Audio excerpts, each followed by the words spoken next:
Hello, my beautiful souls. Welcome sa ating tarot reading sessions. Keep in mind, general reading po ito. Maring mag-resonate, maring hindi. Kunin nyo na lang po kung para sa inyo and leave the rest. Maring mag-shift energies or magkabaliktad ang sitwasyon. Kaya kayo na pong bahala kung saan kayo nakalugar sa reading natin. So, let's see.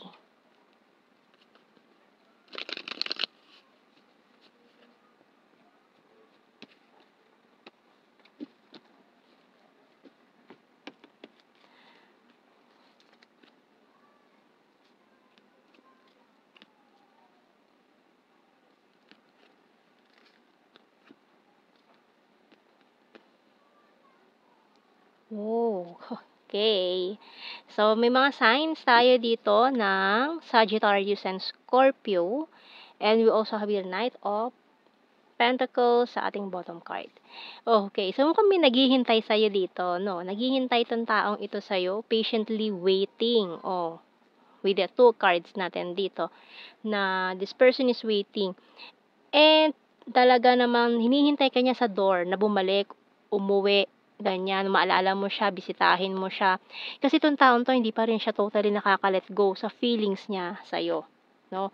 Maaaring nag-move on ka na sa taong to, kasi medyo hindi maganda yung mga nangyari. Mabigat yung mga suliranin na pinagdaanan ninyo, kaya mukhang may sumuko, hindi na kinaya. So, we have here two contradicting energies natin na Knight of Swords and the Knight of Pentacles. Isang mabilis at isang mabagal.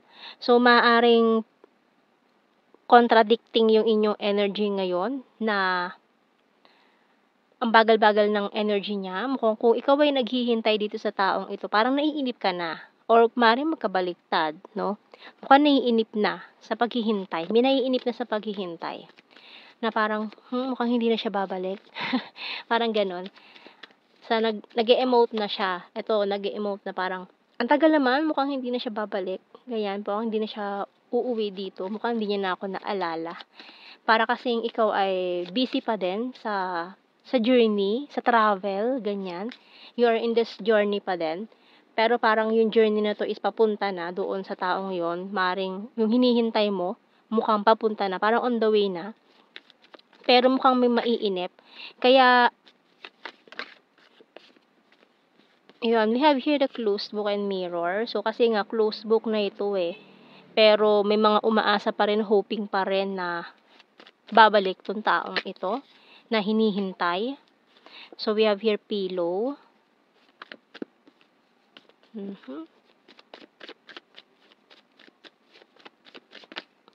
Kasi mukhang nangako itong taong to eh, babalik siya. Babalik ako. Ganun.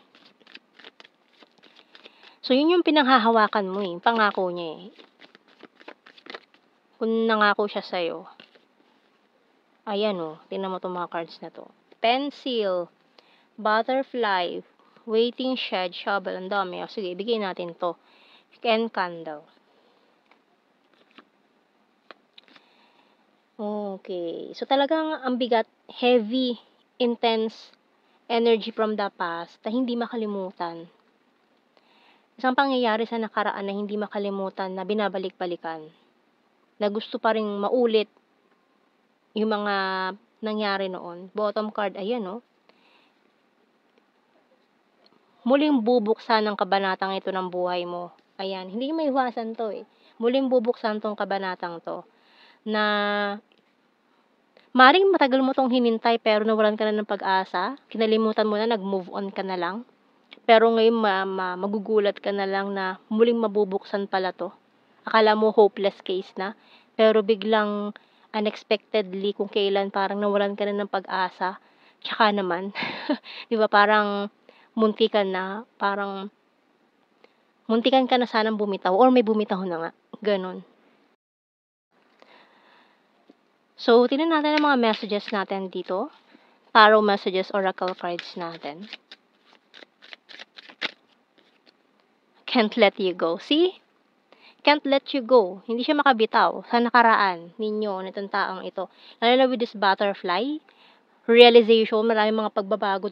Katabi pa niya si death card, na ang daming transformation na nangyari. ang layo-layo niyo na doon sa panahon na nagkakilala kayo kasi ang dami na, ang dami na nagbago sa inyong dalawa, ang laki na ng pinagbago ninyo. Kumbaga dati mga immature pa pero ngayon talagang para na kayong mga mandirigma na ang dami niyo ng pinagdaanan sa buhay na naging mas wais na kayo ngayon, alam niyo na yung gagawin niyo kaysa noon. So, tingnan natin.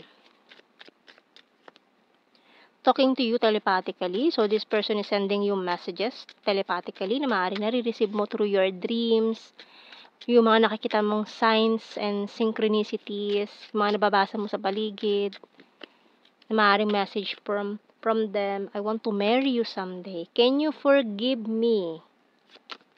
I'm so in love with you until now. You're my inspiration. You're so sexy and I'm proud of you. Okay, bottom card, I want to protect you. Okay, so sincere itong mga messages niyang ito. So, tingnan natin. I feel you even though we are apart. So, kahit na malayo kayo sa isa't isa, talaga naman yung presensya nyo, yung energy nyo, yung aura nyo, nandyan pa rin. Nafe-feel pa rin nila yan. I regret lying to you. I feel you leaving me behind. And I hide behind material things. So, siguro kasi mga panahong yun is immature pa. Mas pinili yung mga material na bagay over you or kung ano man itong mga nangyari. I'm grateful for the spiritual lesson. Ayan. Kasi itong connection na to is divinely guided. So, maaaring soulmates kayo nitong taong to, soul tribes, or kung anumang connection na meron kayo, deep soul contract to. So, maaaring twin flames, soulmates, ganyan kung ano man pwede nyo i-label dito sa connection na meron kayo. Mukhang past life lovers na rin kayo eh. I left you before you could leave me. Ayun o, another waiting card. I will wait for a sign from you. So, maaaring naghihintayan kayong dalawa ng sign. Yung mga signs na nakikita nyo or yung mga messages telepathically na nare-receive ninyo, I want to tell you how I feel. So many things remind me of you. Ayan na nga. No, kasi talagang hindi ka nakakalimutan ng taong to. Never ka niya nakalimutan. No? So, tingnan natin sa blue card. Regret. Ayan, madami din siya mga pinagsisihan sa buhay niya. All strings attached and destiny. Ayan. So, kung talagang tadhana na mangyari yon at tadhana na ibalik siya sa'yo, ayan. So, talagang mangyayari kahit pa matagal nang isinara yan. Still, kung may susi at kaya pang buksan, mabubuksan yan. Okay? So, kuha tayo ng initials. Letter P. PC, F, X, D, R, B, Z, Q, letter V, Y, bottom card O. And let's see sa ating general signs and messages. Sexy body, wow. Animal lover. Okay, twin flame, lumabas. Weird. May. Green-minded. Ones is fire sign, Aries, Leo, Sag. Capricorn. Earth sign, Taurus, Virgo, Capricorn. November, another Taurus. Flower farm, patience please. So, yan o. So, sa mga naghihintay, ito talaga ang pinaka matindi or pinakang kailangan yung sangkap sa paghihintay. Kung willing ka maghintay, kailangan mo to. Patience.